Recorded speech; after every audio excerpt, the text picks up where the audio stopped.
bienvenidos y bienvenidas a esta charla que tenemos hoy, que organiza online el Círculo Intercultural Hispano-Árabe. Esta charla entraría en todo el tema que nosotros en el Círculo Intercultural Hispano-Árabe tratamos, especialmente en el tema de Al-Ándalus. Bueno, empezamos a presentar a nuestro invitado que nos va a dar esta charla. La charla tiene el título Orientalismo, autores árabes contemporáneos y su idealización de Al-Ándalus. Él se llama Antonio David Ruiz Russo, traductor e intérprete por la Universidad de Córdoba. Completó sus estudios de máster en estudios árabes e islámicos contemporáneos por la Universidad Autónoma de Madrid. Ha trabajado como intérprete para multinacionales como Amazon o Moderna, además de haber pertenecido al Departamento de Traducción e Interpretación como profesor adjunto en la traducción literaria de la lengua árabe. Ha residido en El Cairo, también ha viajado por muchos otros países del mundo árabe, Siria, Irak, el Líbano. Estos viajes le han servido para tener una visión bastante amplia y podemos hablar de que siendo joven pues ha podido compenetrar muy bien con la gente de las zonas o los países que ha visitado. Y, por supuesto, esta variedad del mundo árabe sociocultural es fascinante para todos aquellos que de una manera u otra tienen esos vínculos con ese mar que nos une, el Mediterráneo, que es, como yo siempre he dicho, no es un mar. Para mí siempre ha sido un lago de cercanía que tiene sus orillas, ¿no? Por lo tanto, pues yo, en primer lugar, quiero dar, por supuesto, las gracias a Antonio David por aceptar darnos esta charla y, como no, a todas las personas que nos han ayudado para que podamos llegar a este momento. Bueno, Antonio, David, tienes el micrófono. Muchas gracias. Gracias a ti, Abdu, y gracias al CIJAR, naturalmente, por poder darme la oportunidad de exponer esta temática. Es una temática bastante interesante, no suele ser tan frecuentada normalmente en este tipo de círculo, a pesar de que es una temática que para los árabes es relativamente importante. Ahora, y este es el PowerPoint que tengo aquí preparado con esta temática tan interesante como iba diciendo, porque al final es algo que a los españoles y en general al mundo latino no le suele llamar tanto la atención, o si lo hace de una manera mucho más vaga, mucho más liviana, pero verdaderamente para los árabes es algo bastante importante, puesto que es al final un tema de orgullo, es un tema de historia no solamente del mundo árabe, sino del mundo islámico, y por tanto, bueno, pues suele llamar bastante la atención. La charla o la ponencia se llama Orientalismo, autores árabes contemporáneos y civilización del Andaluz, porque el orientalismo, ahora vamos a entrar un poquito más en detalle de lo que significa el término orientalismo y un poquito más cómo son las definiciones, pero básicamente es bueno, pues la apreciación que tenían estos autores árabes cuando viajaban a Andalucía justo después de la Nahda, para contemplar con sus propios ojos, en sus propias carnes, cómo era esa tierra perdida, ese Al-Ándalus, esa Andalucía que es actualmente, y cómo la añoraban o cómo incluso la desprestigiaban, teniendo en cuenta tal y como estaba el panorama justo cuando hicieron sus viajes. El cuadro es un cuadro típico orientalista, se puso muy de moda este tipo de arte, el que digo en la portada del PowerPoint, es un cuadro típico orientalista que es un estilo de arte que se puso muy de moda sobre todo a mediados, finales del siglo XIX, representando no solamente pues, zonas del mundo árabe, sino incluso también Andalucía, como puede ser Córdoba, como puede ser Granada, como puede ser Sevilla, incluso Toledo en alguna distancia. Así que más o menos este es un poco el índice que voy a llevar en esta ponencia. Primero voy a dar un poquito de contexto histórico, vamos a acotar más o menos a qué se refiere bueno, pues el espectro temporal en el que nos vamos a mover, por qué en este espectro temporal, por qué con esta temática, para por lo menos tener un poquito de contexto. Por supuestísimo, no podíamos pasar por lo alto la palabra y el término orientalismo. No se puede explicar esta conferencia sin la explicación de ese término que verdaderamente revolucionó todos los estudios postcoloniales, pues fue ese germen que dio Edward Said, de quien, bueno, daremos un poquito más de pautas acerca de él. Y naturalmente, cuando ya tengamos acotado el orientalismo, pues hablaremos un poquito de ese orientalismo andalusí u orientalismo andaluz. Dependiendo de a quién le pregunte, te dirá de un término, te dirá de otro. Naturalmente, hablaremos de autores, los cuales todos son árabes, salvo uno. Luego veremos por qué ese autor no árabe entra dentro de este amalgama y de este mosaico. Y también daré una bibliografía, pues bueno, recomendada, no solamente que he seguido para poder hacer un poco esta conferencia, sino también por si que se quiere curiosear y se quiere indagar un poquito más sobre el tema. Y naturalmente, pues al final de la ponencia, pues si hay alguna pregunta o alguna sugerencia, estaré encantado de resolverla o de escucharla. Para andar un poquito con contexto histórico, hay que remontarse primero a la Edad Media. Tenemos que irnos al siglo VIII, en este caso al 711, cuando Tarek, el famoso almirante, cruza el estrecho de Gibraltar, que lleva su propio nombre, de hecho, porque viene del árabe Jabal Tarek, es la montaña de Tarek, y entra en la península con sus tropas, en este caso del norte de África, que eran principalmente Amazigh, y conquista poco a poco lo que viene siendo la península hacia el norte. Es ahí cuando se empieza a establecer lo que conocemos como Al-Ándalus, porque la gente tiende, pues bueno, a confundir el término de Al-Ándalus solamente con la época del Emirato, con la época del Califato o con la época de cuando Córdoba fue capital, pero en realidad fue toda la época que los árabes estuvieron en la península, desde el siglo VIII hasta finales del siglo XV, que es cuando se retoma el reino nazarí de Granada y se reintegra a lo que sería más tarde Castilla. Por supuesto, naturalmente hay que tener en cuenta esta época porque todo ese orientalismo, toda esa teoría orientalista que viene principalmente a partir de esa época, pues bueno, todos esos autores que, como digo, vienen después de la nada, retoman un poco ese esplendor, porque Córdoba, Granada, Sevilla fueron grandes capitales ya no solamente de Al-Ándalus, sino también de toda la Europa occidental e incluso del mundo que se conocía por el entonces. Entonces, pues era todo un esplendor en lo que se llamaba la época dorada del Islam. Y veremos ahora que con la Nahda se recupera o se intenta recuperar un poco ese esplendor. Pero claro, ¿qué es la Nahda? Pues la Nahda no deja de ser el renacimiento árabe, dicho mal y pronto, que comienza a partir de 1798. Comienza concretamente en esta época porque, como podemos ver en la imagen, Napoleón comienza sus campañas de Egipto y Siria. Este fue un poco el despertar, se podría decir, del mundo árabe, que estaba bajo dominio otomano. Y por tanto, pues es como que hay un choque de cultura gigante porque se vienen los valores revolucionarios e ilustrados de Francia y chocan directamente con lo que es Egipto y Siria, que estaban bajo el yugo del Imperio Otomano.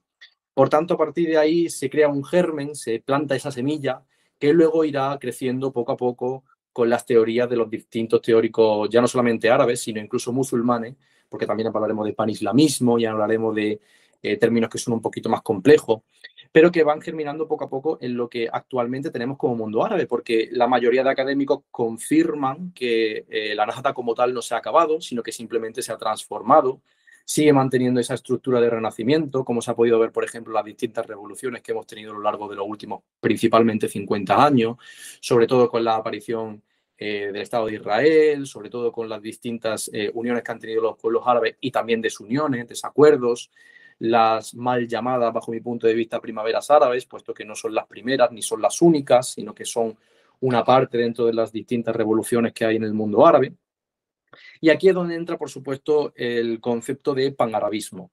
¿Qué es el panarabismo? Bueno, pues si hablamos de panarabismo, el que tenga un poquito más de idea del tema, seguramente se le vendrá a la cabeza nombres como Nasser, se le vendrán a la cabeza nombres como Gaddafi, se le vendrán a la cabeza ese tipo de nombres de grandes figuras árabes. Pero en realidad el panarabismo es básicamente la unión de la umma árabe bajo una misma entidad, bajo una misma nación, porque así se creía que los árabes juntos iban a ser mucho más poderosos, porque al final mantienen unos lazos genéticos que los diferencian del resto de, en este caso, etnias que profesan el Islam. Por tanto, se abogaba, y uno de los grandes ponentes, como decía, era Nasser, se abogaba porque todos los pueblos árabes pudieran juntarse para poder constituir esa gran nación árabe.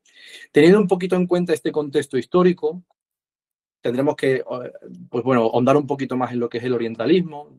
Para hablar de orientalismo, naturalmente, tenemos que hablar de su autor, que es Edward Said, que nació en Jerusalén, en Palestina, en 1935 y falleció en Nueva York en 2003. Bueno, fue en este caso un gran crítico y un gran activista, pero verdaderamente en lo que ha quedado para la posteridad su trabajo ha sido principalmente la teoría filosófica, porque fue al final el precursor de los estudios postcoloniales, que ahora están tan de moda, sobre todo en esas naciones que estuvieron bajo el yugo colonialista, porque al final es una manera de desahogo y una manera intelectual de poder remarcar la diferencia entre los llamados a sí mismos Oriente y Occidente. Y al final, pues, ese precursor, ese inicio de los estudios postcoloniales se empiezan principalmente con su obra llamada también Orientalismo, que sale en 1978, y en la cual se dice, bueno, dice Edward Said concretamente, que es un estilo de pensamiento que se basa en la distinción ontológica y epistemológica que se establece entre Oriente y la mayor parte de las veces Occidente. ¿Qué quiere decir esto? Pues que básicamente, tal y como también menciona dentro de su libro, el orientalismo se puede describir y analizar como una institución colectiva que se relaciona con Oriente, relación que consiste en hacer declaraciones sobre él, es decir, Occidente declara por y para y sobre Oriente, que adopta sus posturas con respecto a él, es decir, Occidente es quien decide sobre Oriente, lo describe, lo enseña, lo coloniza, parte importante de esos estudios postcoloniales, y, como he dicho, decide sobre él. Básicamente, en resumen, el orientalismo es un estilo occidental puramente, un oriental casi nunca, vamos a ver luego matices de que luego ese casi nunca de vez en cuando se rompe, pero un oriental, un llamado oriental casi nunca va a decidir sobre lo que es orientalismo o lo que no, porque es un estilo predominantemente occidental que pretende dominar, que pretende domesticar y reestructurar para tener autoría sobre esas naciones que han sido colonizadas para poder hacerlas mucho más accesibles al público y al gusto occidental. Un poco complejo el tema, pero es muy descriptivo porque al final sigue sucediendo un poco en el día de hoy, en general, y así es como entramos al orientalismo andalusí, porque claro, una vez ya hemos acotado, como he dicho, ese orientalismo, ese término, pues también hay que acotarlo todavía mucho más para lo que significa esta conferencia, que es al final el orientalismo andalusí. Naturalmente, el orientalismo andalusí pues, se va a basar en los mismos principios que se basa el orientalismo tradicional, solo que en este caso pues, se va a romantizar y exocitar tanto Andalucía actualmente como al andaluz. Y digo actualmente y remarco actualmente porque vemos que a día de hoy sigue habiendo esa romantización de lo que es la Andalucía, que ha recogido todas esas raíces de las tres culturas, tal y como se vendió en la época franquista, de cómo se vende como un destino turístico idílico fuera de lo tradicional que es España, pero formando siempre parte de Occidente, es un poco esa orientalización, esa exotización, no solamente de ese pasado islámico, de ese pasado musulmán, sino también de el legado que dejaron y cómo ha hecho mella en la sociedad andaluza actual. Y como digo siempre, bajo un prisma occidental. Y hago mucho énfasis en un prisma occidental porque, tal y como pongo entre comillas, lo moro está bien visto y mal visto a mal tiempo. Porque de la misma manera que lo moro es visto como algo positivo cuando se intenta exotizar y cuando se intenta romantizar, sobre todo la idea de esa Córdoba mora, esa sultana, esa Granada mora, y todo ese, los cuentos de la Alhambra y todo ese romanticismo que hay alrededor del Andaluz, también lo moro es para lo negativo.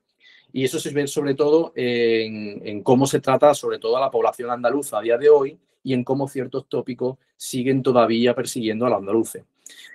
Para explicar un poco esto, también hay que hablar, por supuesto, de Joaquín Costa. Joaquín Costa fue un teórico zaragozano de finales del siglo XIX, que fue un poco quien puso los primeros ladrillos del colonialismo español en el norte de África, porque él fue el gran teórico, el gran diseñador de la teoría del africanismo, en el cual se decía que la península ibérica y el norte de África, concretamente Marruecos, tenían unos lazos de sangre que habían estado durante siglos interconectados. El estrecho no era una separación, sino un puente entre culturas, que África empezaba en los Pirineos y no empezaba en el estrecho de Gibraltar, tal y como se nos había vendido. Y eso fue, esa visión romántica, fue un poco ese prisma, ese primer ladrillo, por decirlo de alguna manera, donde se empezó a construir el colonialismo español en el norte de África.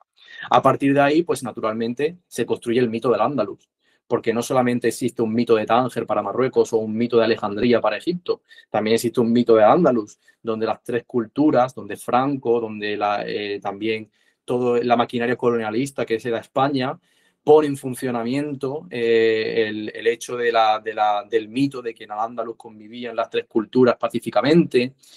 Y lo cierto es que no era así. Se ha demostrado por estudios históricos que verdaderamente los judíos estaban totalmente excluidos de la vida ciudadana, mientras que los cristianos y los musulmanes tenían pugnas de poder, también pugnas económicas.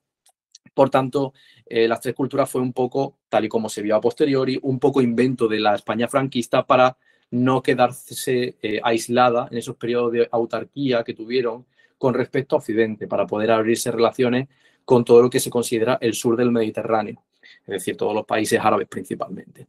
En la fotografía podemos ver a Eduard Said, ya que no he podido ponerlo antes por espacio de la viñeta, y ya vamos a entrar de lleno en lo que son los autores. Empezamos primero por Shakib Arslan, que nació en Shuwaifet, es una ciudad de la región de Shuf, en Líbano, una región de las montañas que es tradicionalmente drusa. Nació en 1869 y falleció en Beirut, en la capital, en 1946.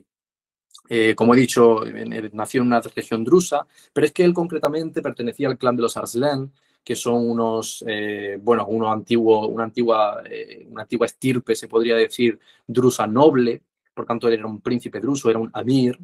También al final, esa posición social, esa posición política, le permitió dedicarse a cualquier ámbito político. Era un gran orador y era un gran intelectual. Él, como podemos ver en las fechas, nació cuando el Líbano todavía era otomano, en este caso, y él era un gran abogado, un gran defensor de lo que se llama actualmente el otomanismo, que es el mantenimiento del Imperio Otomano como un yugo, como una especie de unión entre todos los árabes para que se pueda mantener, se pueda decir, esa nación árabe, entre comillas, porque él consideraba que al final el sultán otomano hacía un poco las veces de representante de los musulmanes árabes y a la vez mantenía que todas las distintas etnias pues se pudieran más o menos coexistir dentro de las mismas fronteras.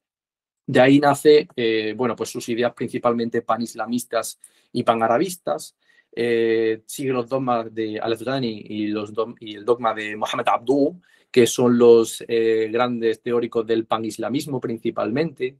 Al-Afghani, como su propio nombre indica, era afgano de nacimiento, mientras que Abduh era egipcio. Y él, él se tuvo que exiliar durante un tiempo de su tierra natal, porque una vez cae el Imperio Otomano, los franceses toman el control del levante mediterráneo. Por tanto, él se tiene que exiliar, se va a Suiza durante una época, que es donde empieza a editar, como pongo entre comillas, La Nación Árabe. La Nación Árabe era una tirada que hacía principalmente sobre el mundo árabe, sobre la historia del mundo árabe, la historia del mundo islámico, porque para él era muy importante que los árabes conocieran su historia para no volver a repetirla y para que los árabes tuvieran sus propias naciones y se libraran del yugo colonialista. Es a partir de ahí que él sigue un poco ese rumbo y empieza un poco a pavimentar lo que luego otros autores árabes, harían con su viaje a Andalucía, porque él fue uno de los precursores que empezó a viajar por España. De hecho, él estuvo afincado en Alicante durante bastante tiempo y escribió escribió de hecho un libro interesantísimo que es Sharq al-Andalus, enfocado principalmente en lo que es el sur de la Comunidad Valenciana, la región de Murcia y las Islas Baleares, de ese pasado andalusí que tienen esas zonas de España, pero también viaja naturalmente pues, a las grandes urbes, se podría decir, de Al-Ándalus. Viaja principalmente a Córdoba, a Granada, a Sevilla y escribe sobre ellas. Al final pues se tira muchísimos años y fue un poco también un poco de soporte para el colonialismo español en el norte de África, precisamente por esto, porque abogaba por esa grandeza de Al-Ándalus y esa mezcla de sangre y demás. Él fue un poco, como digo, ese precursor de las peregrinaciones nacionalistas, que es como el poeta y activista iraquí Safa Hulusi lo denomina. Y de hecho, he querido aportar esta fotografía para que se pueda ver a Shakib Arslan en su visita a la mezquita de Córdoba. Él era un enamorado completamente tanto de Córdoba como de Granada. Y bueno, de hecho, él volvió al Líbano en 1946, justo el año que murió. O sea, parece que estaba escrito, Kene Maktub, como se dice en árabe. Y al final, pues, regresó al Líbano para fallecer en Beirut, pero él estuvo en España durante muchísimos años y al final, como he dicho, fue un poco el que pavimentó ese destino de los que seguirían sus sucesores en estas peregrinaciones nacionalistas, tal y como la había llamado en los años 50 Safa Hulusi. El siguiente autor que tengo aquí es Ahmed Shawqi. Este es bastante más conocido porque al final era poeta y dramaturgo. Cairota, en egipcio, nació en Egipto en 1868, falleció también en Egipto en 1932. Fue apodado Amir al-Shu'ara, que significa el príncipe de los poetas, el príncipe de los que escriben poesía, ¿no? Pero no toda su vida vivió Ahmed Shawqi en Egipto, porque Ahmed Shawqi era un gran nacionalista egipcio, era un anticolonialista, abogaba por que los británicos se fueran de su tierra, era un gran líder nacional también, tenía una gran influencia sobre el pueblo egipcio. Así que al final se tiene que exiliar a España durante 6 años, entre 1914 y 1920, para poder un poco salvarse a sí mismo y a su familia. Se exilia con su familia en Barcelona y ya estando allí en Barcelona su obra literaria baja bastante. De hecho, los estudiosos de Shawqi se dan cuenta de que durante el exilio en España no escribió bastante. Sin embargo, la poca producción literaria que tiene es principalmente cuando visita Andalus. Y aquí tenemos uno de los ejemplos por los que, bueno, se dice que Al-Ándalus también perdió vigor y perdió esa importancia histórica que tenía, porque Ahmad Shawqi tenía una visión melancólica, una visión derrotista, de decepción, cuando visita Córdoba, Sevilla y Granada.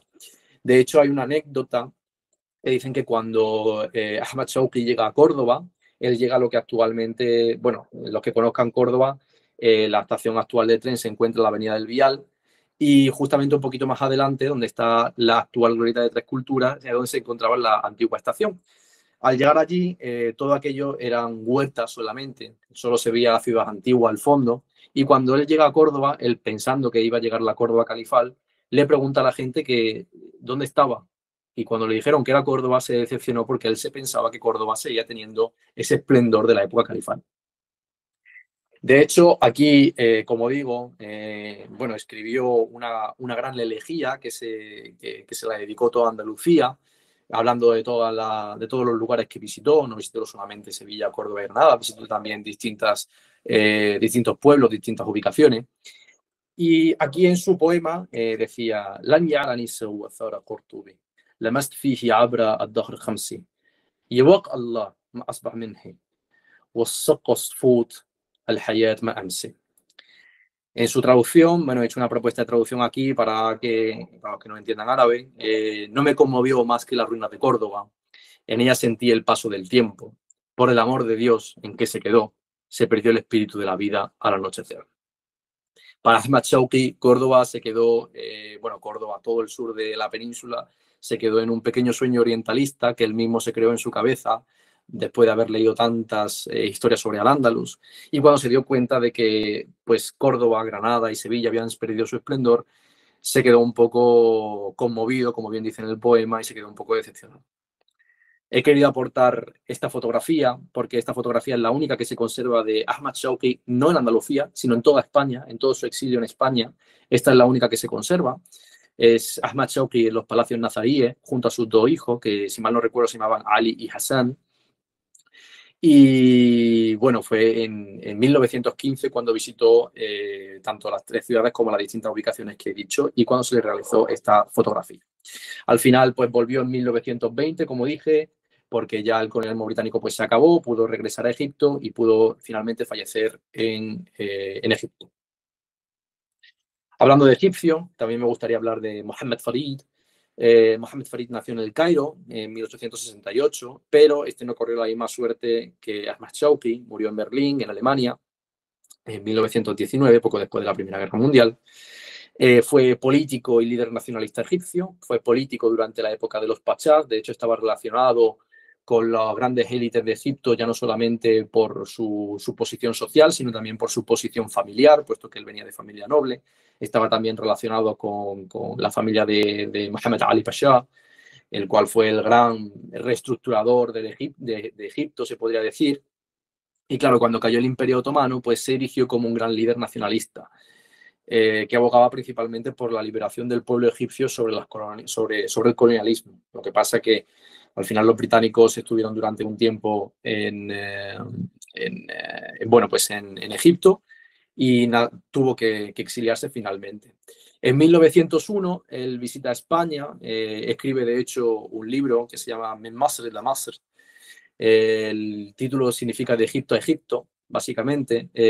Pues bueno, se llama así el título porque él sale de Egipto, viaja hasta España, pero él no solamente se queda en España, simplemente cruza luego el estrecho, va hacia Marruecos, visita Argelia, visita Túnez, visita Libia, visita muchísimos países árabes o antiguos dominios árabes, como el caso de España, y por el cual al final acaba escribiendo como esta especie de memoria de viaje en la cual pues describe a España como estaba en 1901. Este viaje lo hizo durante 3 meses, estuvo en el verano de 1901 en España, y uno de las insignias que dejó dentro del libro, por la cual, según él escribió el libro, es porque los musulmanes deben conocer su historia y no perder su memoria, deben mantenerse activos. No pueden dejar que otros los colonialicen, no pueden dejar que otros los subyuguen, ellos tienen que ser suficientes por sí mismos, ellos tienen que conocer de dónde vienen, quiénes fueron, cuáles fueron su época dorada. Por eso para él era muy importante reflejar no solamente el mundo árabe actual, sino el mundo árabe anterior. Esta versión solamente la he podido encontrar en español, la encontré recuperada a partir de un documento de Nieves Paradela, la cual fue profesora mía del máster, por cierto, y una gran experta en este tema. Y él decía en su libro: tienen un patio rodeado de columnas de mármol, en su centro fuentes con surtidores de agua y árboles, y en las ventanas hay rejas de hierro.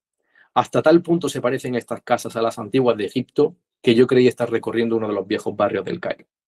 Se refería principalmente a las casas que hay principalmente en el centro, en el sur de la península, pero sobre todo las que hay en Córdoba. Ese casco antiguo que está lleno de casas blancas, con rejas, con patios grandes llenos de flores, con con esas fuentes grandes llenas de agua, con esas columnas que muchas incluso fueron robadas y sacadas de Medina Zahara después del expolio que sufrieron y que todavía se siguen manteniendo y todavía podemos de hecho visitar con nuestra fabulosa fiesta de los patios. Pues Mohammed Farid decía que para él esas son como las antiguas casas del Cairo cuando cuando visitaba esos barrios islámicos, sobre todo del Cairo, que ahora actualmente están cerca de lo que es tanto la Ciudadela como lo que es actualmente el distrito de Khan el Khalili. Lo que ese barrio se llama principalmente Helmiya. Y para él era como eso, como dar un viaje al pasado de ese esplendor totalmente de los árboles. Entramos con Amir al-Rehani, otro libanés que nace en Zala en 1876 y muere en Nueva York, en Estados Unidos, en 1940. Él era escritor y era activista, era un intelectual de la época. De hecho, perteneció al movimiento literario del Majar, que literalmente significa en árabe diáspora.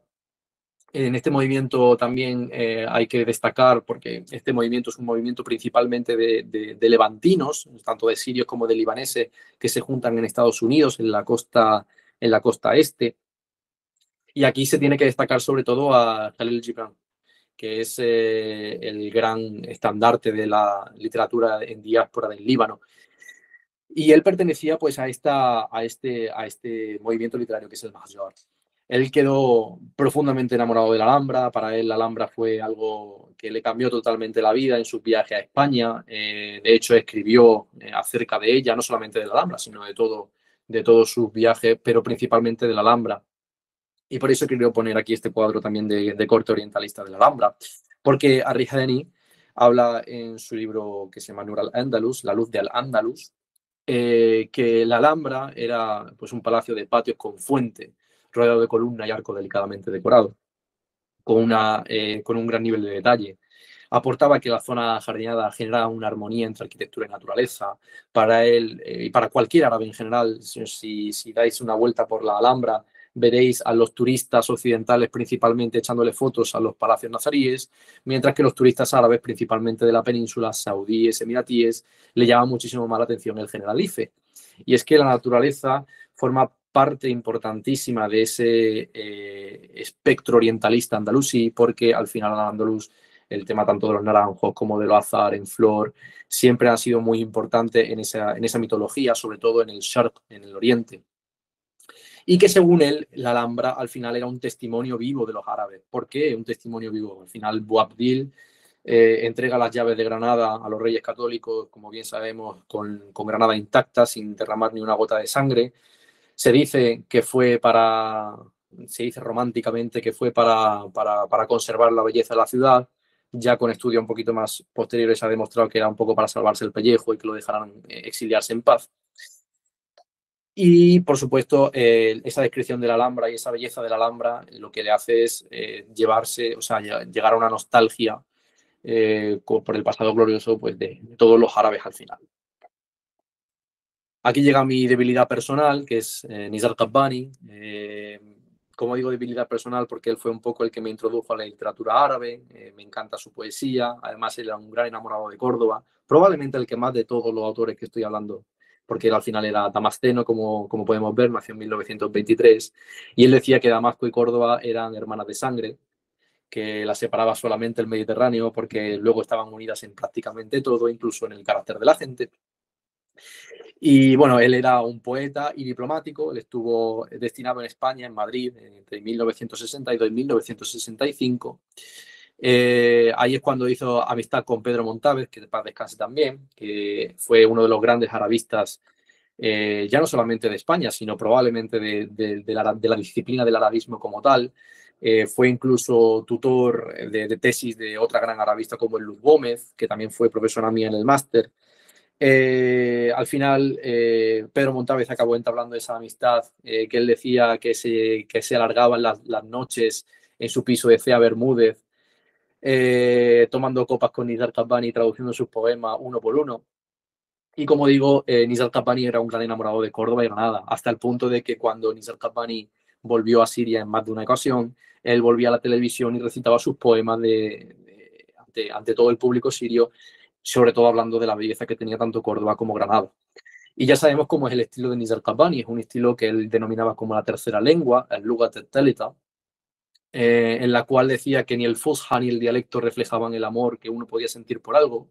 Por lo tanto, él se inventaba una lengua como una especie de estándar literario distinto para poder hablar de ese amor que percibía ya no solamente por Córdoba y por Granada, sino incluso por la mujer de su vida, que era Balqis, y por las distintas amantes también que tuvo a lo largo de su vida. Aquí, pues, he recogido un par de poemas de Qabbani, uno de Granada y otro de Córdoba. Este es el de Granada, que dice y reza: في مدخل الحمراء كان لقونا ما طيب لقيا بلا معيب هل أنت إسبانية؟ سألتها قالت وفي غرناطة ميلادي قالت هنا الحمراء زاحوا جدودنا فاقرأ على جدرانها أمجادي أمجدها ومسحت جرحا ثانيا بفوادي. La propuesta de traducción que tengo es: en la entrada de la Alhambra nos encontramos. Qué dulce encuentro sin cita. ¿Eres española?, le pregunté. Y nacida en Granada, respondió. He aquí la Alhambra, orgullo de nuestros antepasados. Lee en sus muros mis hazañas, dijo. Sus hazañas. Cerré otra herida de mi corazón. En la evoca que, bueno, que al final los españoles pues hemos intentado desprestigiar un poquito ese pasado que tuvimos árabe, ese pasado islámico que tuvimos, y ella, de esa granadina que se enamora perdidamente en la puerta de la Alhambra, le dice que los muros de la Alhambra son sus hazañas, como que ella se siente parte de ello, y él, por tanto, cierra una herida que tenía con los españoles en su corazón.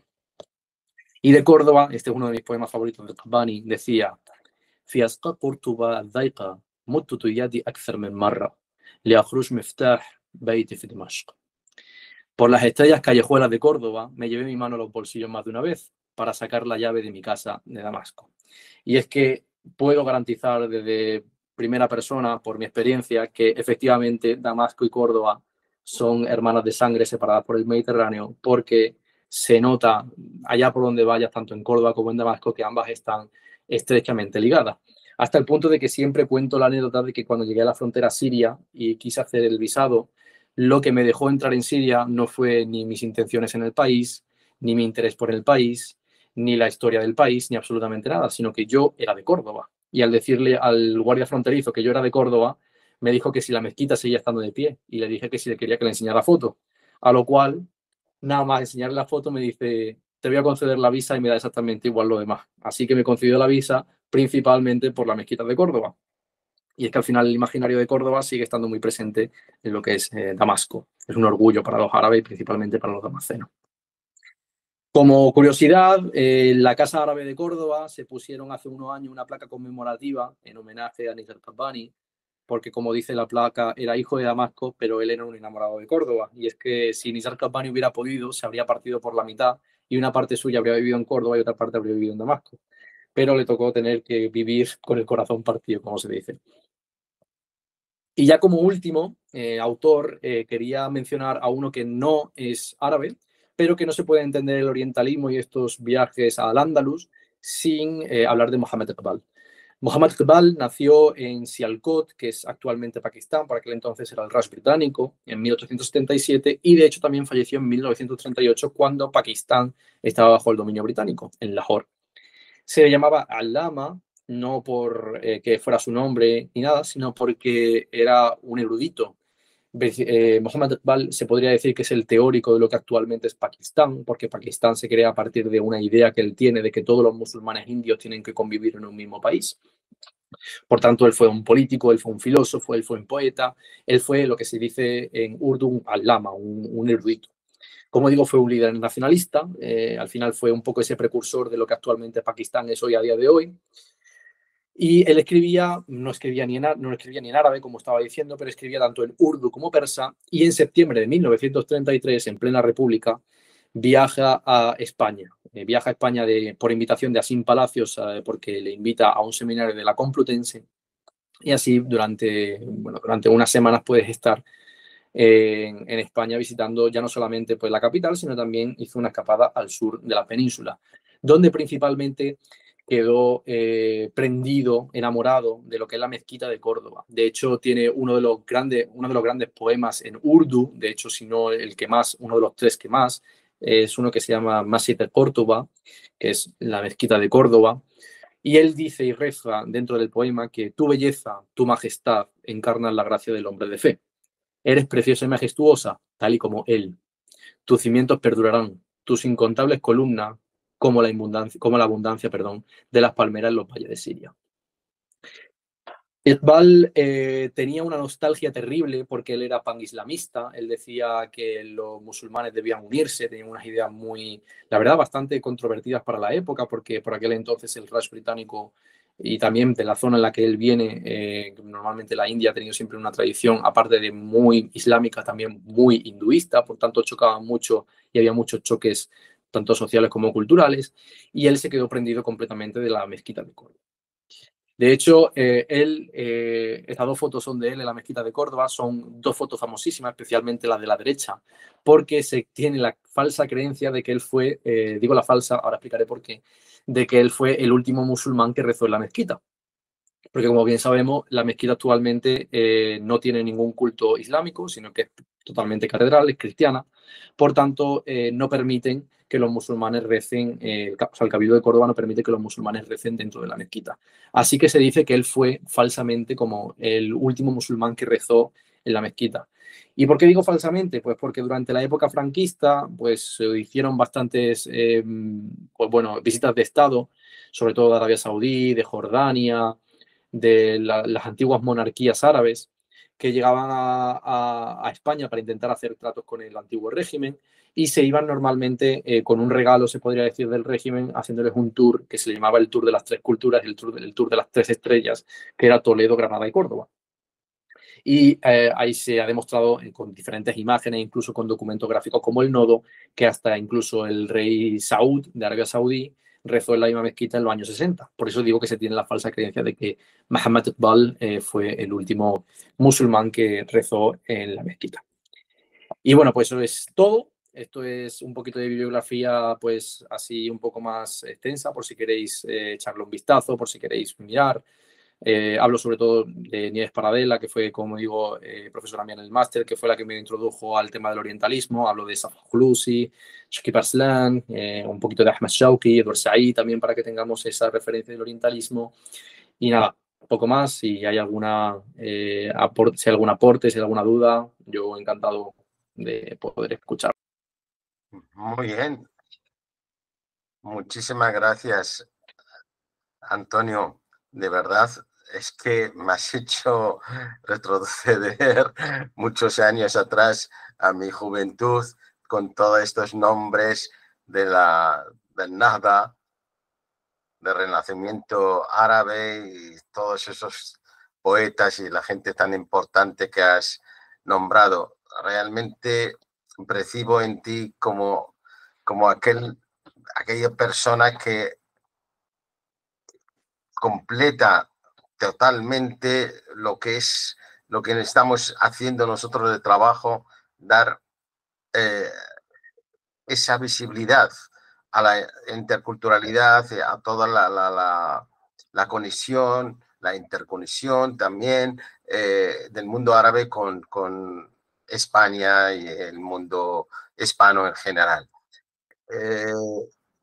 Lo último, simplemente por lo que has mencionado del rezo en la mezquita de Córdoba, yo fui uno de los privilegiados, era joven, tenía 23 años, me acuerdo.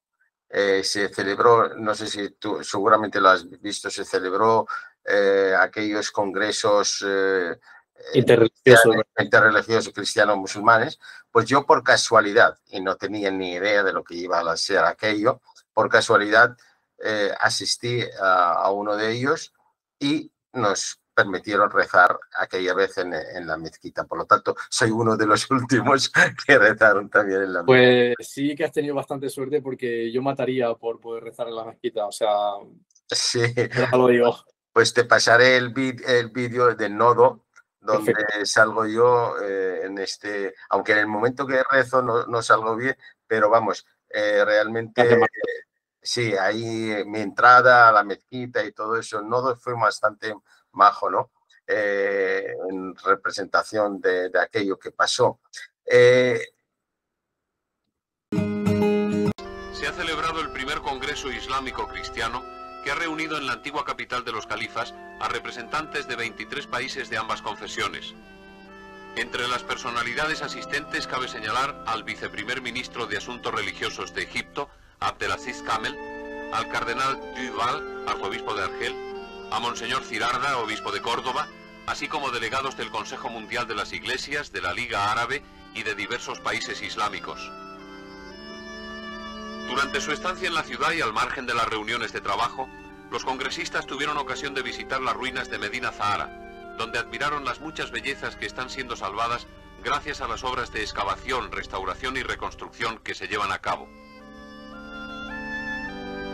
Visita destacada y por supuesto imprescindible fue la de la mezquita, ese incomparable monumento de la España musulmana, donde los representantes de los países islámicos tuvieron ocasión de orar, después de 7 siglos, de igual forma que lo hacían sus antepasados del Andalus. Un congreso en suma que contribuirá sin duda a una mejor comprensión y entendimiento entre los creyentes de ambas confesiones religiosas.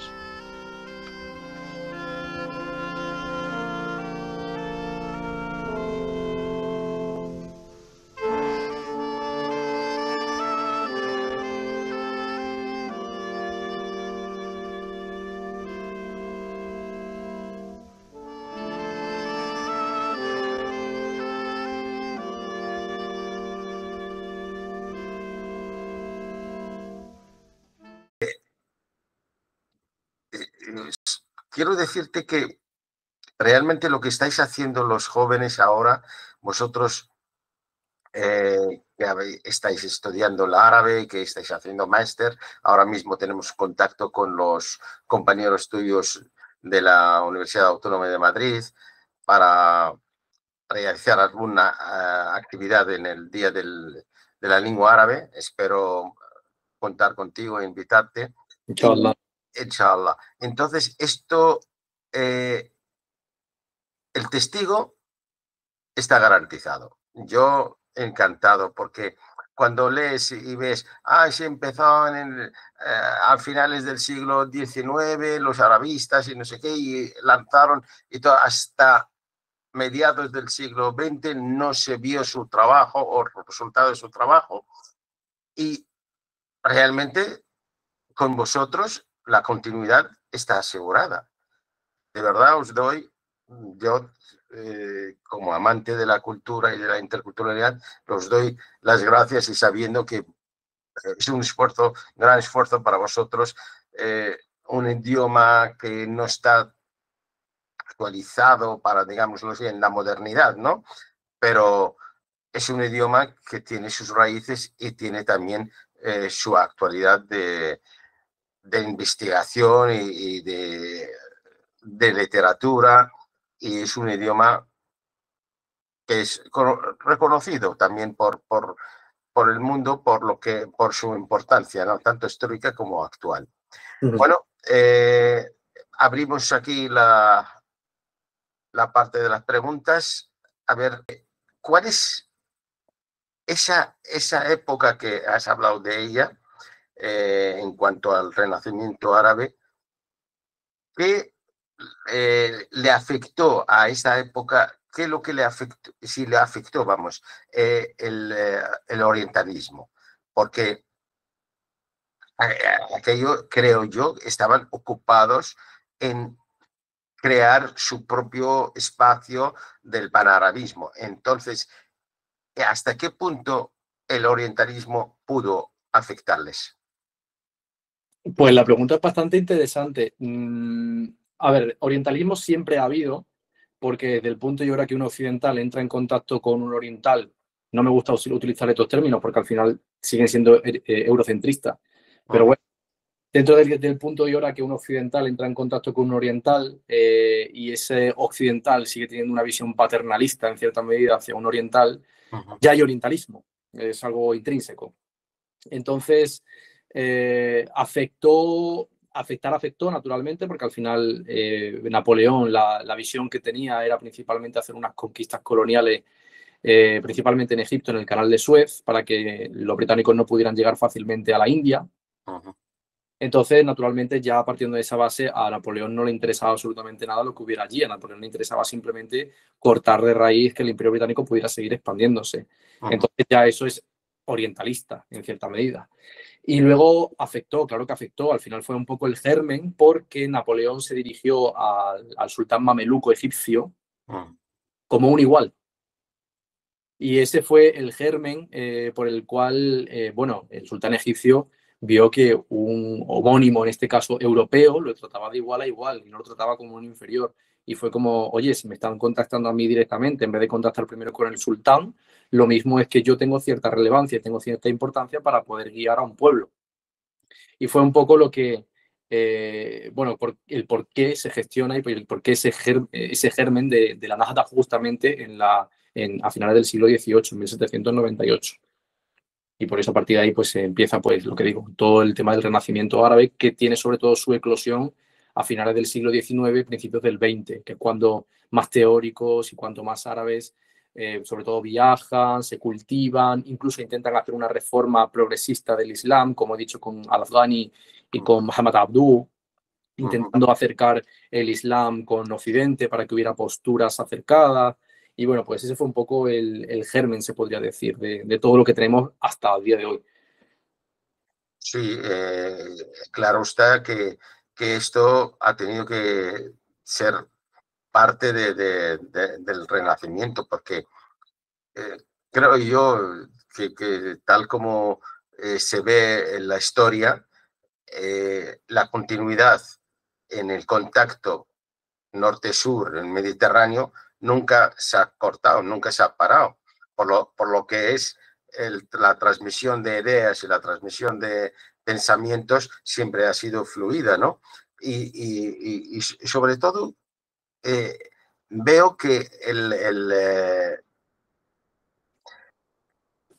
no sé quién tiene la culpa, si somos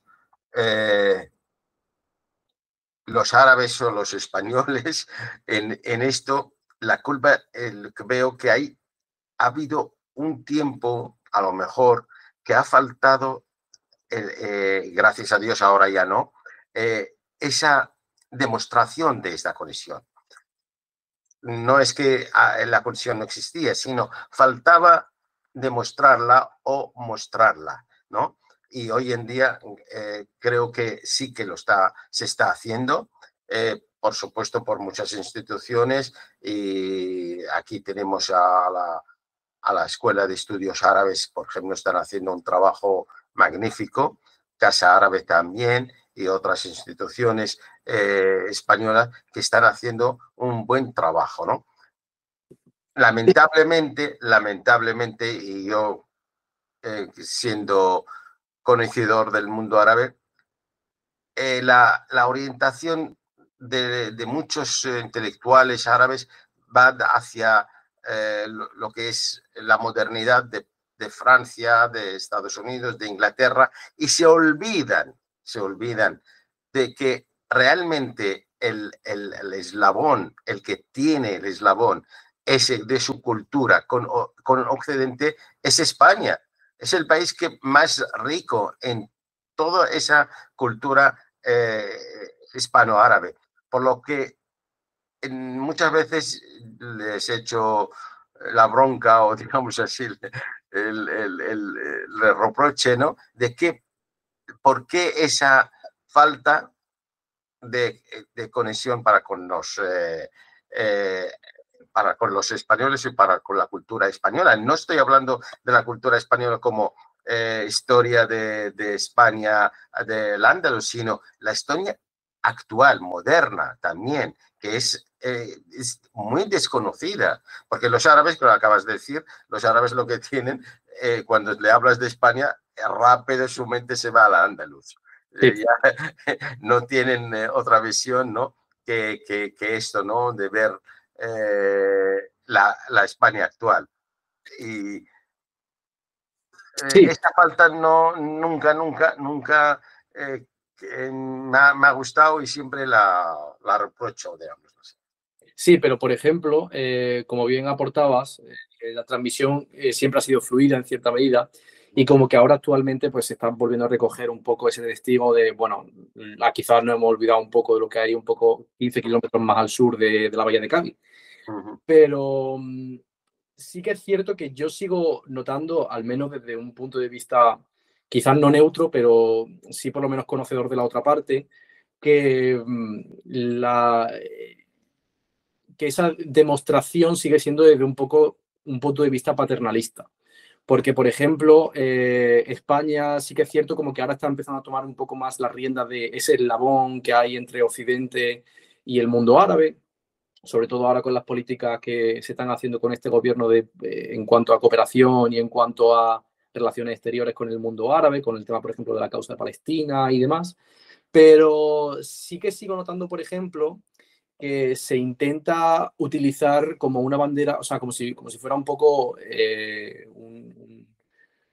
pues un caramelo. Se intenta utilizar como para abanderarse de cosas que no les pertenecen al final. Y aquí, por ejemplo, podemos hablar de lo que he dicho durante la conferencia, que es el mito de Tánger, o el mito de Alejandría, en el caso de Egipto, en el cual siempre pues se hace un poco esa apología a ese Tánger colonial, a ese Tánger que era de los europeos por y para los europeos, donde, como decía un profesor mío de la Autónoma, de hecho, los marroquíes solamente eran meros figurantes, eran parte del decorado, porque, por ejemplo, se siguen haciendo, pues se siguen haciendo festivales de cine, festivales de literatura mediterránea.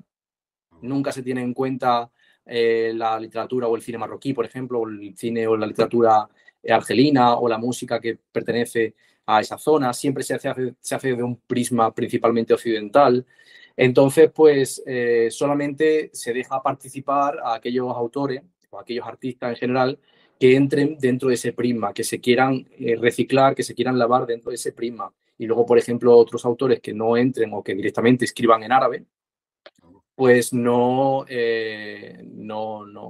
son bienvenidos en cierta medida, porque al final es como que no, es que tú escribes en árabe, entonces no te van a entender, entonces no merece la pena darte voz, porque si no te van a entender, pues no merece la pena. Entonces ahí viene, por ejemplo, también el tema de que la cooperación muchas veces, por ejemplo, en España tenemos la ECID, que es la Agencia Española de Cooperación y Desarrollo, y aquí podemos ver muchas veces que las intenciones de la ECID a veces pues son benignas, son unas intenciones que priman principalmente el bienestar de las poblaciones que son pues de otros parajes, de otras naciones, pero muchas veces se nota también que intentan hacer actividades o intentan hacer ejercicios culturales principalmente para domesticar o principalmente para moldear un hipotético perfil que pueda venir a España, sin respetar muy bien la cultura local o sin respetar muy bien la tradición local. Y yo creo que al final, para resumir así un poco, la transmisión siempre ha sido fluida. Actualmente sigue habiendo ese compromiso por retomar lo que una vez se perdió, pero lo que sí veo es que se hace de una forma mucho más paternalista, mucho más orientalista, y por tanto es como, sí, está muy bien que tú seas marroquí, está muy bien que tú seas egipcio, está muy bien que tú seas sudanés, pero está muy bien que lo seas en tu país y solamente de cara al occidental cuando el occidental quiere. Porque muchas veces se nota que Occidente intenta todavía domesticar a otros pueblos, no solamente el árabe en general, a otros pueblos, para poder hacerlo como mucho más digestivo en ese sentido. Ya. Está muy bien esta expresión, digestivo. Sí. Bueno, ¿alguna pregunta por alguien que quiere intervenir? Sí, seguimos con... Sí, Quería sí, darle las gracias a Antonio porque sí. es un tema muy interesante que al día de hoy, bueno, pongo como ejemplo, en el caso de Latinoamérica, nosotros seguimos mucho lo que es la formación en España, como justamente lo estaban comentando.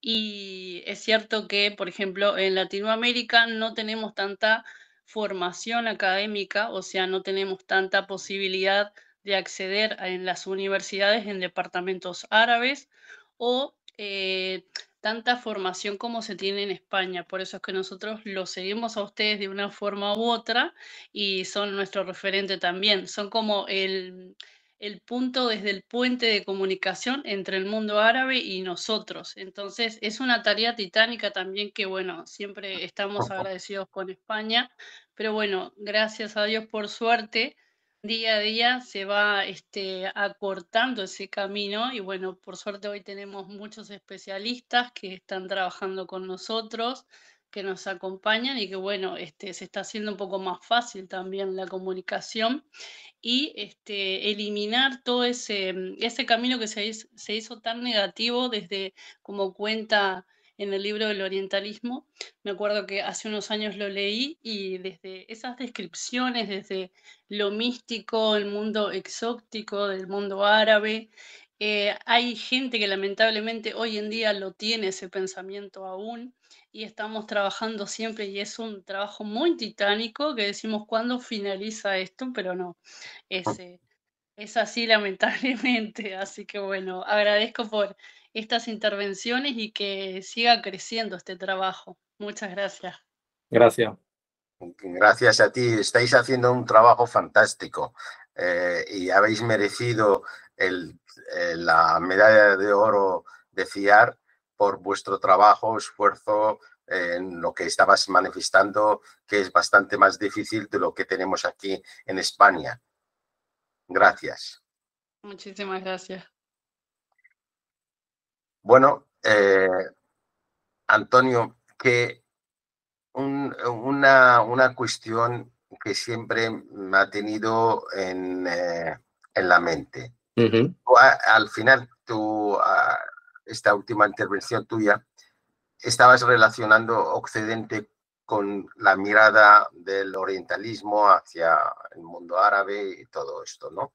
Entonces, siempre me viene a la mente y la busco como respuesta, no encuentro claro, más allá de las políticas y todo eso que se hace, sino yo,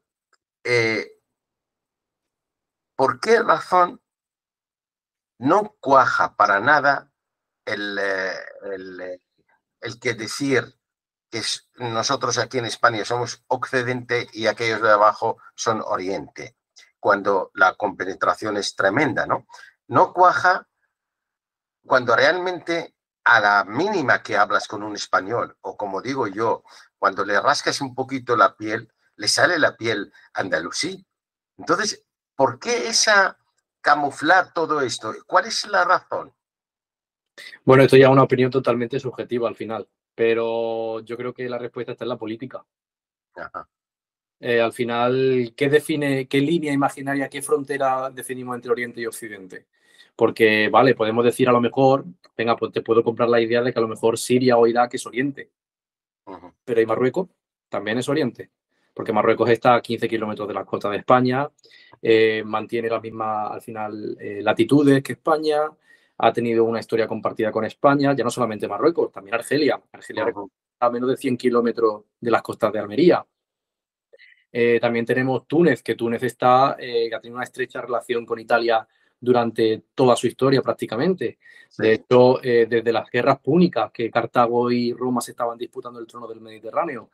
También podemos hablar de Egipto, que Egipto al final ha tenido no solamente colonialismo británico, sino que también ha tenido colonialismo indirecto tanto por parte griega como por parte italiana, porque de hecho en el dialecto egipcio tenemos, bueno, se tiene todavía un montón de expresiones que vienen del italiano, como es el caso de la ropa vecchia, que es las cosas viejas que se venden en la calle de segunda mano.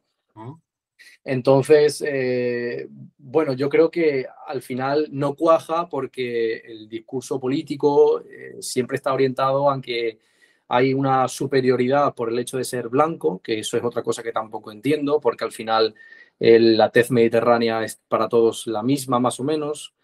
Y al final, pues ha cuajado mucho esa idea de separarse y distanciarse socialmente de lo que tenemos, de lo que es una realidad para nosotros, y la gente se cree que la inmigración marroquí a lo mejor ha empezado, ha tenido un boom desde los 90 hasta hoy, pero que la inmigración marroquí ha estado presente en España a lo largo de toda la historia y desde incluso antes que España se llamara España y Marruecos se llamara Marruecos. Claro. Porque la base cultural que ha habido entre el estrecho ha sido gigante, y ya como digo, no solamente entre el estrecho. En Egipto, en Chipre, que Chipre actualmente es de esencia cristiana, pero Chipre está más cerca de las costas de Turquía, Siria y Líbano que de lo que es Europa. Con Malta pasa exactamente lo mismo, de cómo el maltés al final es una lengua que viene principalmente del árabe, era un antiguo dialecto árabe que ha quedado aislado de lo que es el contacto con el árabe y ha ido desarrollando con otras influencias como el italiano o el inglés, lo que es actualmente el maltés. Por tanto, yo creo que la idea de Occidente y Oriente es un poco más un sesgo político que una realidad verdaderamente. Bien. Sí, porque acabas de mencionar una cosa que me afecta directamente, que es el Imperio Romano, ¿no? Yo, como te dije antes de empezar la charla, nací en Ammán. Ammán se llamó Filadelfia en la época romana, por lo tanto nunca fue árabe anteriormente, sino siempre era romana, y tenemos todo el litoral del sur, tanto el oriental del Mediterráneo como el occidental, pues lleno de vestigios romanos. Y cuando mucha gente dice, esto lo han inventado los árabes, digo yo, cuidado. Las culturas siempre se transmiten de una a otra. Y cuando vinieron los árabes aquí, ¿qué trajeron? Culturas propias, pero también culturas romanas. Es decir, las norias, por ejemplo. Esto no es un invento árabe, aunque se ha hecho aquí como musulmán, islámico, andalusí, todo lo que quieras, pero es lo que se hizo, se desarrolló, ¿no? Pero el origen es en Siria, los umayíes lo trajeron, que era romano. Y una anécdota mía, se acerca una vez una señora en una reunión nuestra una actividad nuestra y se acerca a mí y me dice, yo me siento árabe. Y yo sin pensarlo 2 veces le he dicho, yo me siento romano. Realmente el Mediterráneo no nos puede hacer otra cosa que unirnos culturalmente y históricamente. Y esto es el pan de cada día. Es la realidad. Sí, bueno, de hecho, una de las, Luz Gómez, una de mis profesoras, como había dicho antes, Sí. tenía una cita muy, muy interesante. Es amiga mía y la conozco bien. Ah, sí, pues Luz Gómez nos soltó una vez en clase una cita muy interesante y que hasta el día de hoy se me ha quedado grabada en la mente, que nos dijo que la sociedad es como la energía. La energía ni se crea ni se destruye, se transforma. Pues las sociedades son exactamente igual, ni son mejores ni son peores, simplemente se transforman. Sí, señor. Y sí, al sí. final se acaban adaptando a las circunstancias históricas, sociales, culturales de cada particularidad al final, de las particularidades de cada pueblo.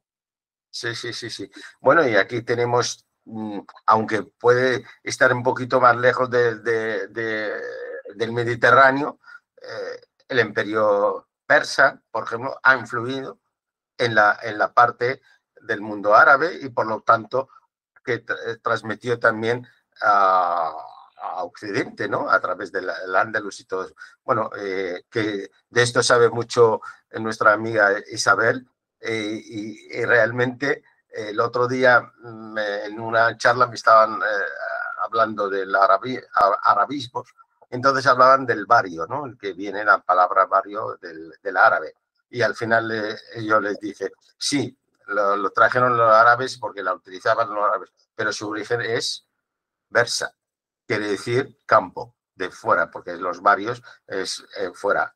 Cuando tú dices en árabe barra, quiere decir fuera, ¿no? Pues todo eso, lo que acabas de decir, la interconexión entre todas las culturas, que energía y que permanece, por supuesto, imposible. Nadie puede decir, es que yo soy de no sé qué, de pura cepa. ¿Qué es eso? Esto es un poquito de risa, ¿no? Nadie es de un sitio sin tener esa mezcla. La mezcla es continua y nadie puede poner, por supuesto, puertas al campo. Sí. John tiene un apunte.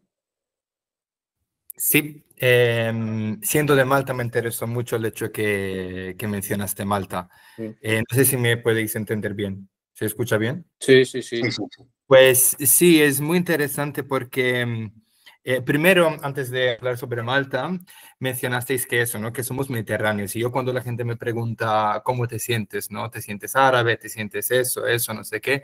Yo siempre digo que ante todo me siento mediterráneo. Y al final es lo que nos une, ¿no? Respecto al Mediterráneo.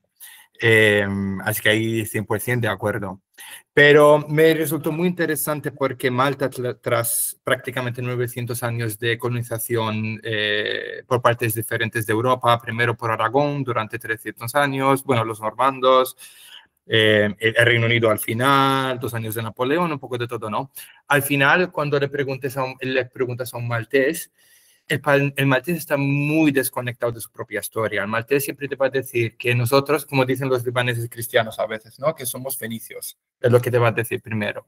Yo digo, no, es que la población fenicia desapareció en Malta. Luego, cuando entraron los árabes, en plan, cuando tú escuchas a la lengua maltesa y empieza del árabe, la lengua maltesa en dialectología se estudia como una lengua árabe, porque lo es. Simplemente es una lengua que se quedó durante tanto tiempo aislado que tuvo más influencia de otras lenguas europeas, especialmente el siciliano.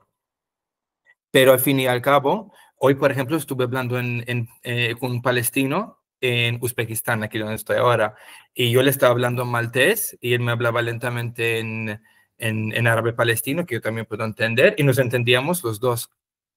Así que, pero claro, si tú luego le hablas a un maltés y le dices, ¿eres árabe? Y dice, no, los árabes ocuparon Malta durante 200 años. Y yo digo, o igual nosotros somos esos árabes que llegaron a Malta y poco a poco fueron ocupados por otros europeos y poco a poco nos hemos ido mezclando, ¿no? Así que nada, eso para mí es una anécdota muy interesante y al final eso existe por la colonización, es es el hecho que intentamos hacernos cuanto más europeos posible. Yo recuerdo que los británicos solían decir que los malteses no son tan africanos, pero ni son suficientemente europeos.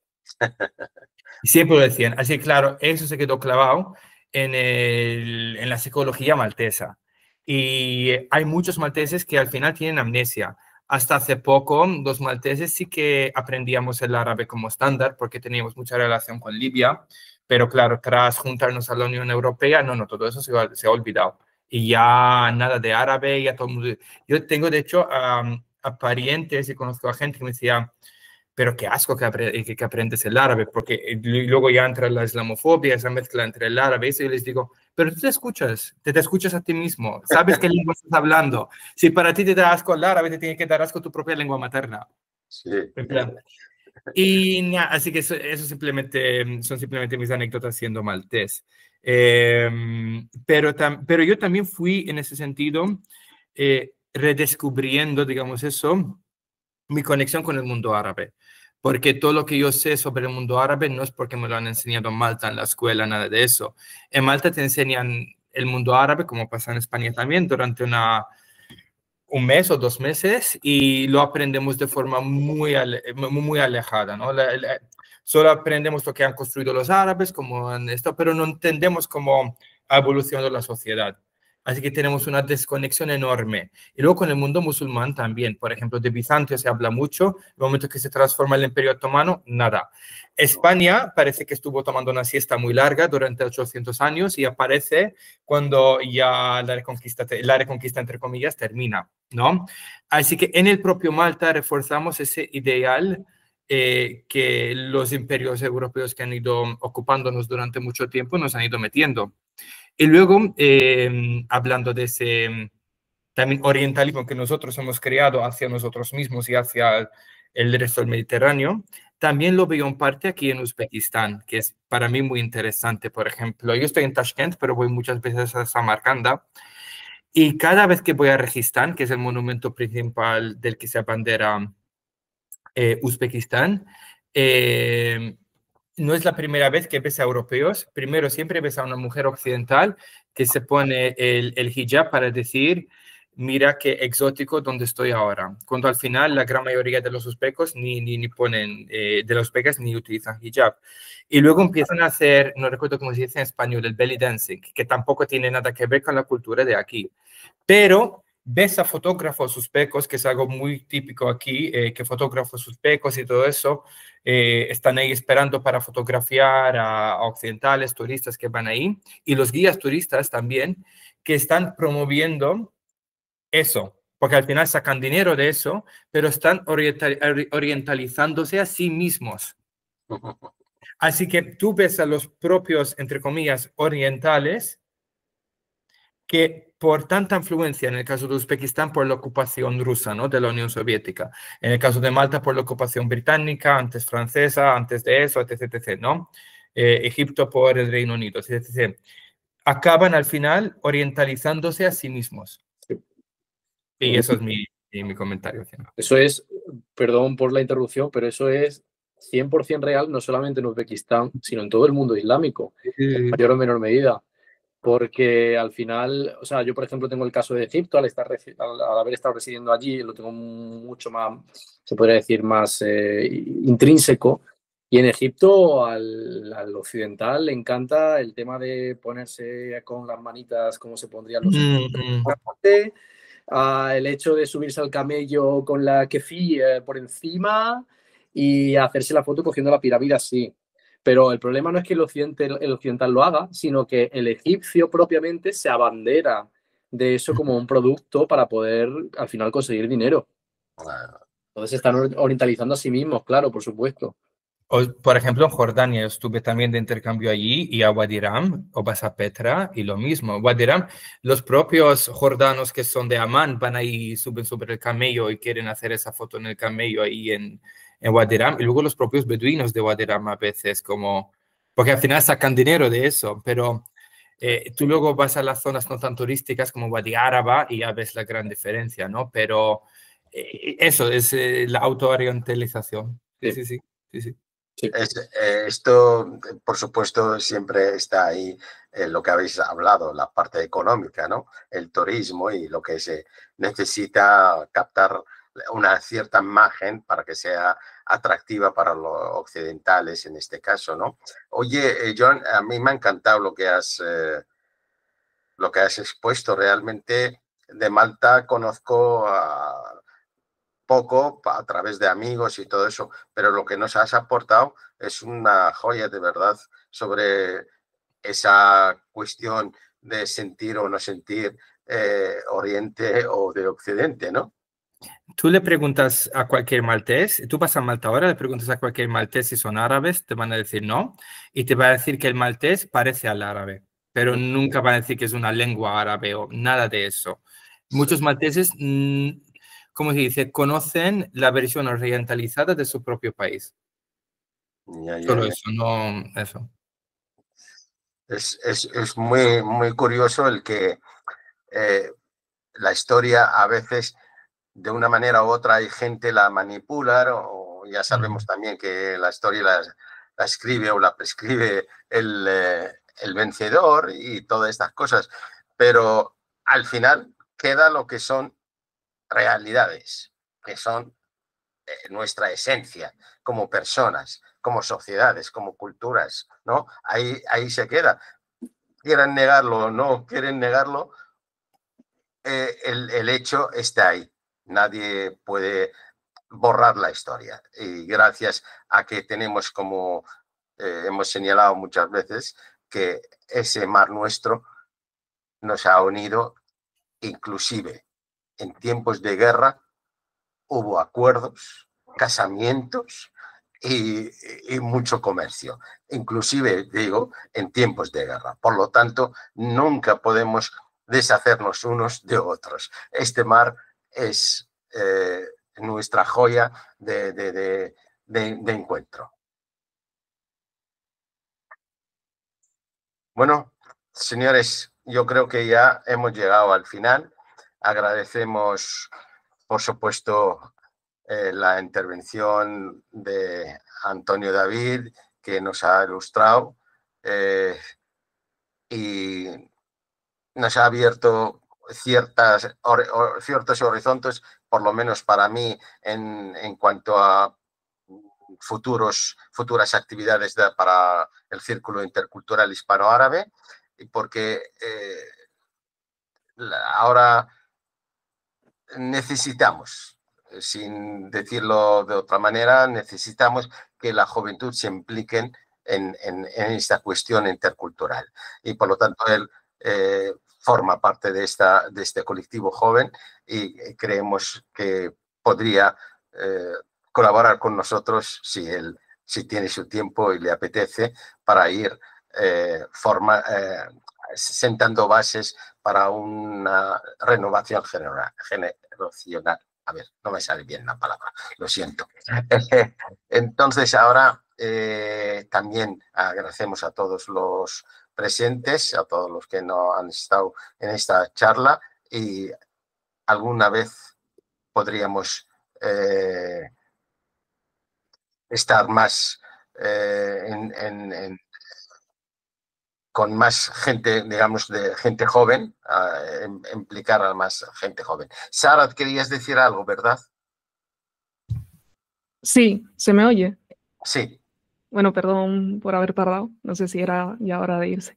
Pero bueno, conociendo la formación de traductor de Antonio, pues quería también hacer una pregunta sobre ese tema, concretamente de la traducción literaria, de cómo ve el estado actual de la traducción literaria del árabe en España. Y bueno, teniendo en cuenta que al final, pues al menos aquí en España se necesita de la traducción para acceder a ese bagaje cultural árabe. Y no sé si también a la hora de seleccionar las obras también, o sea, hay algo de orientalismo en eso, porque al final, digamos que la producción literaria, bueno, no solo literaria, sino cultural, tiene que pasar por una especie de filtro en el que Occidente es como que valida lo que nosotros producimos. Y bueno, yo lo noto sobre todo en Marruecos, que es de donde soy, que, o sea, que muchas veces, no sé si conocéis a la autora Leila Bouzid, que es como que necesitamos validación de fuera, que en este caso fue de Estados Unidos, en el que, bueno, desde fuera se nos dice que, pues, que tenéis autores que escriben bien, para que nosotros nos demos cuenta de que efectivamente tenemos autores y escritores que escriben cosas interesantes.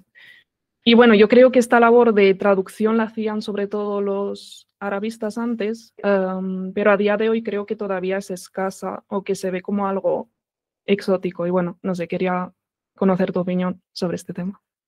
Pues el estado de la traducción literaria es bastante mala, porque lo poco que hay normalmente suele ser, como bien dice, algo que tiene que gustar a Occidente, tiene que ser también de un filtro mucho más suave, se podría decir, porque al final hay mucha literatura árabe que no es tan suave, sino yo siempre lo denominaba en mis clases como el realismo árabe, no porque perteneciera al movimiento realista, sino porque verdaderamente, tal y como la palabra dice, es real, es algo realista.